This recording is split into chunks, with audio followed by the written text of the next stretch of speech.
Welcome to the MiddleGround Capital Automation Facility. Today, you'll get a first-hand look at the automation solutions revolutionizing manufacturing across our portfolio of companies. My name is John Dotson. I'm a director here at the firm. Welcome to MGC Automation. Back in 2021, the founders realized that we were going to have a manpower shortage in manufacturing. As a matter of fact, we've seen some statistics here lately that show that by 2030, they're predicted to have 50% of manufacturing with openings. You know, they had the foresight to understand that and determine that the way to mitigate that risk is to put in automation. In May of 22, we launched the automation division here at MiddleGround. And what we've done is we've focused on working with the portfolio companies and determining, what we needed to install based upon safety and quality and productivity. So what you're going to see today is you're going to see some iterations of how we've come along, where we're at now, and you're actually going to see some equipment here that is ready, just got built, and is ready to ship to the portfolio company and install. But at this time, I'm going to turn it over to my Vice President, Miles Anderson, and he'll give you a little more detail. Now, when we go into these portfolio company facilities, one of the things that we look for, first and foremost, is any unsafe processes. If we can implement automation and eliminate that safety concern, then that's our top priority. The second thing that we look for is any processes that have low variation and high repetition. When I say low variation, really what I'm talking about is processes where the product is similar in size, shape, and weight before and after the process. And then the third thing we look for is any processes that have higher opportunities for duplication. See, we do a lot of the development on the first one, and if we can implement multiple ones after that, it increases ROI overall. Now, on the screen behind me, you're going to see an automation roadmap. And automation roadmaps is something that we focused on this year. And what an automation roadmap allows us to do is to look through that facility, identify automation opportunities that can be combined together and ultimately achieve a much larger goal. The first one that we're going to share with you is the banner gap elimination at the Warsaw facility. And Brian is going to take you through the video of the current condition and then also give you a demonstration of the automation that's going to go in very soon. I'm Brian Smooz, mechanical engineer here at MiddleGround Capital. We're looking at a light bar feeder and eliminating gaps between bars. So this is a bar feeder that feeds to a centerless grinder. There's a grinder shown here. We don't have one on site today, but we've got these wheels here to simulate it.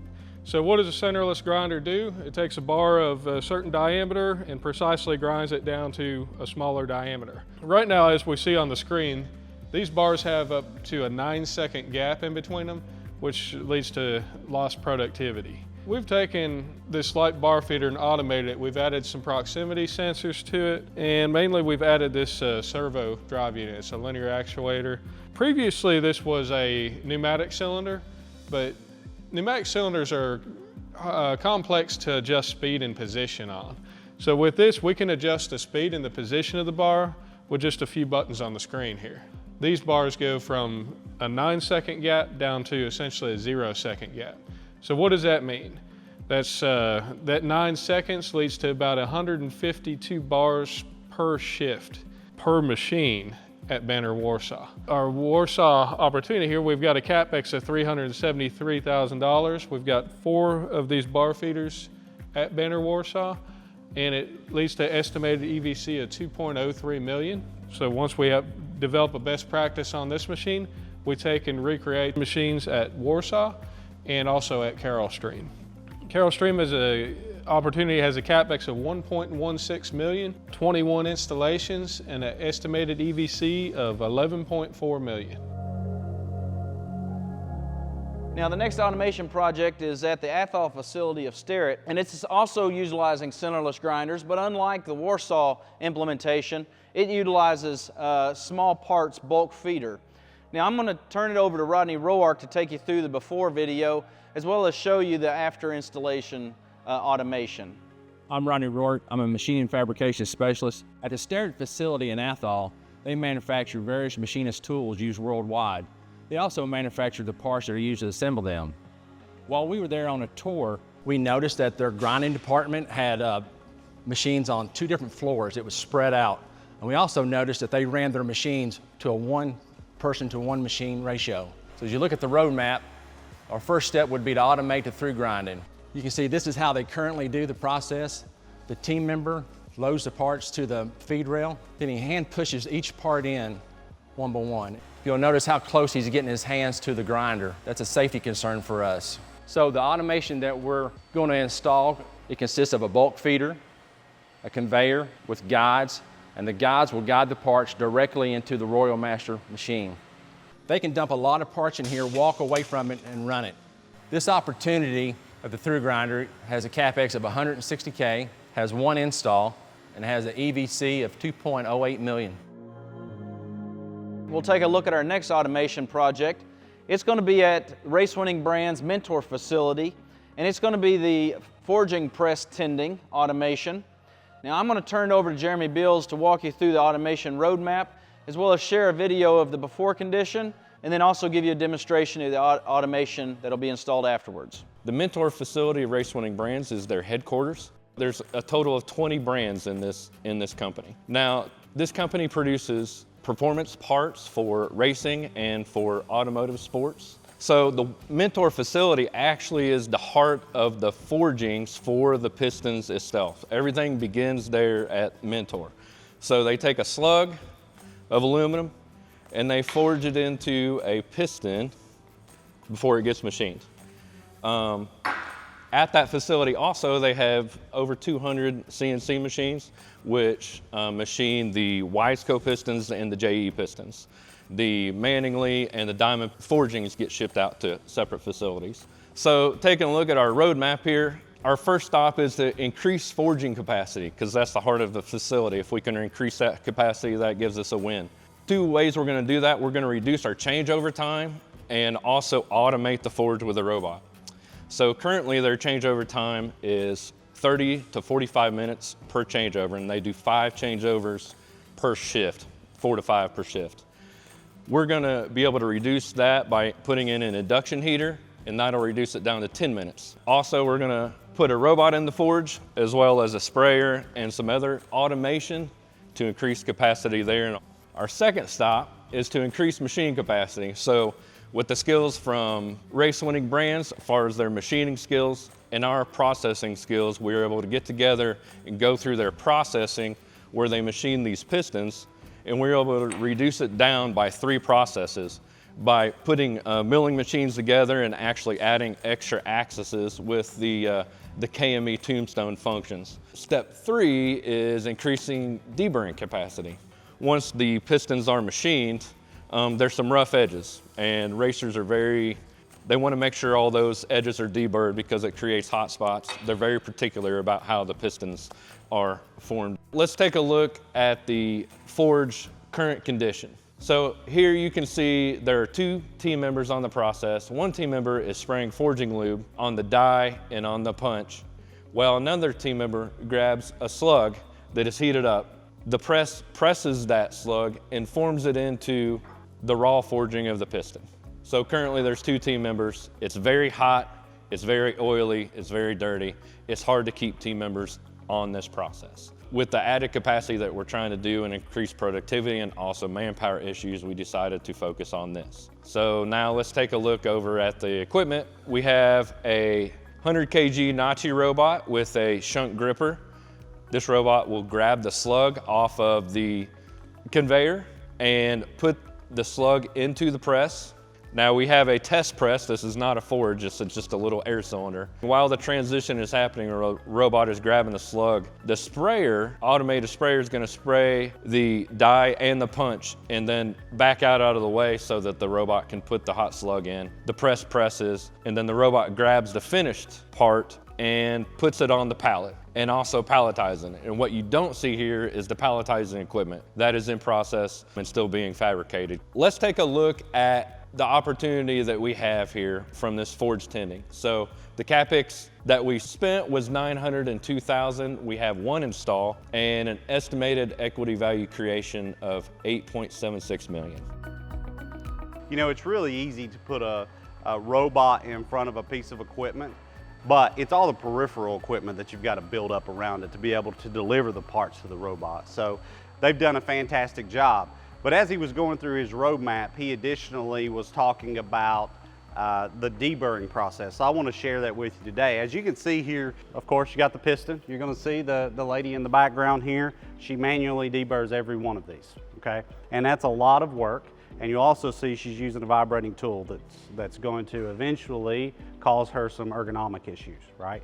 So there's multiple people throughout these facilities that do this. We could manually teach the robot and deburr one piston. However, our portfolio companies have hundreds of different pistons. So we've got to find a way that we minimize the time it takes to actually teach the robot and be able to process that piston. So what we did is we started working with some software, and we're able to take a CAD file, which is a 3D version of the piston, and we're able to put it in a piece of software called RoboDK. We can touch off on the surface that we need to be deburred, and then it will automatically create the robot program that we were able to download into the robot and have the piston deburred. And after we've deburred that, the robot program's doesn't look that complicated, but it's just the time that it would take to do each individual piston. So being able to utilize that software to roll that through, now our portfolio companies can actually do that programming on their own, and any new product that comes through, it's easy. They don't have to contact us. We right now have one install that's going to be at race-winning brands to build up on this roadmap. The CapEx is $476. It's with the design up front. The rest of those will be a lot cheaper, and the estimated EVC is $879,000. Now we're also going to do this across the water over in Europe. So Extract contacted us once they found this out. They do a lot of gearing, and they need a lot of deburring, and I see a lot of their guys standing there deburring all day. So we're working on doing one installed over there with $914,000 for EVC. So we got a lot of, and this is just the tip of the iceberg. There's a ton of these opportunities out in our portfolio companies. With that, I'm going to turn it over to Johans and Jerry Lewis. They have been the maintenance leads in doing this assessment, and they'll give you some more details. This is Jerry, and I'm Johans, and we're MiddleGround Capital's maintenance engineers. And we've developed a maintenance assessment that is designed to evaluate and strengthen the maintenance capabilities at our portfolio companies. The maintenance assessment covers 3 key areas. The first area is key performance indicators, or KPIs. We want to ensure that the maintenance team understands what's happening on the production floor. They're aware of all the bottlenecks and things of that nature.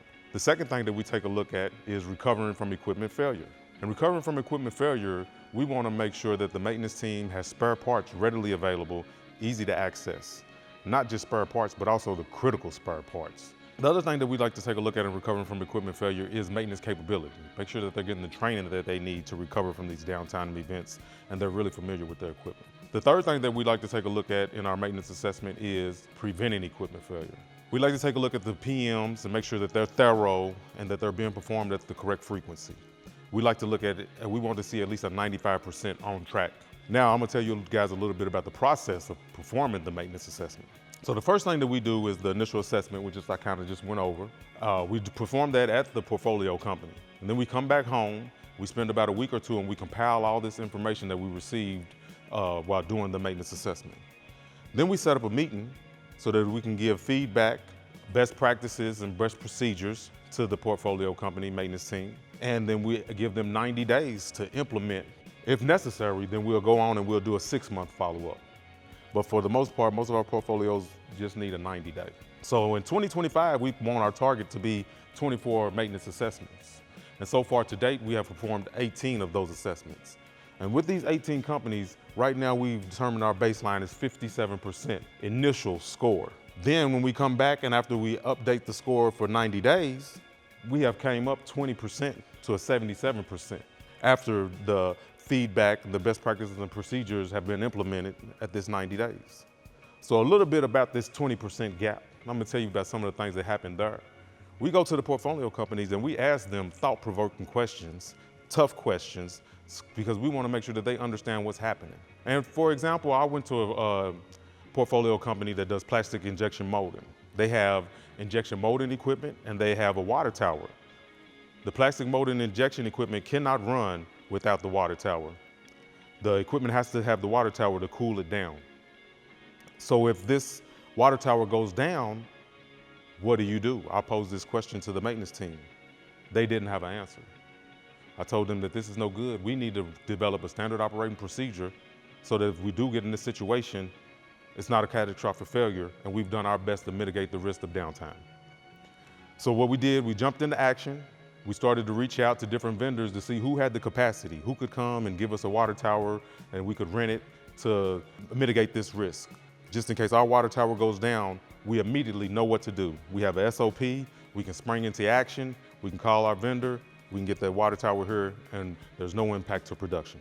So instead of it being a 1 to 2 week process, it turns out to just be an hour or two process because we already have a standard operation procedure in place. And that's our main goal. The maintenance team at MGC wants to support the maintenance teams at all of our portfolio companies because our goal is to keep the equipment up and running, reaching production targets, and ensuring that the equipment is running at its best. Thank you guys. Maintenance is extremely important for our portfolio companies to be able to maintain this equipment. Otherwise, we put the equipment in, if it breaks down, you know what they're gonna do. They're gonna slide it to the side and put a person right back in front of it, and we're right back where we started. So that's not what we want. And we follow up with our portfolio companies to make sure that doesn't happen. These guys have done a really good job of creating that assessment, and we're able to close the gaps that we see inside of a portfolio company. But not only is that assessment important, but they're also working on an automation assessment. And that automation assessment really supports our roadmaps. And I'm excited about the roadmaps because, you know, before we were opportunistic, we're going out looking at the portfolio companies and IDing a process here and there that we're gonna automate. And all of that gave us good return on investment. But as we step back and look at it as, again, from a holistic approach, we're looking at compounding that return on investment. So how do we identify an entire value stream or an entire department that we can start to improve the flow, build the automation, and the return on investment compounds as we go. And that's what we're really focused on this year. The other thing that we do is we track all of our projects. Now this year we have 45 projects, and that's a lot. I mean, these guys have worked really hard since January, and there's 4 or 5 that you've seen here today. And there's 45 total this year. And then next year we're even predicting higher than that. But we track it just like we have since the beginning. We know where it's going, we know at what stage it's in, and most importantly, we're looking at our budget plan versus our actual so that we stay within that budget framework. And this is what Miles and I use to make sure that we stay on target. So, and then Miles and I typically hit the road toward the end of the year and we're looking for more. So we're continuously building that pipeline. We're out there in the due diligence stages, identifying areas that we need to be able to improve prior to even purchasing the company. So we're excited about what's to come, and I think that, you know, by the time we get finished, we're going to see a good equity value creation, not only for the firm, but for you guys as investors.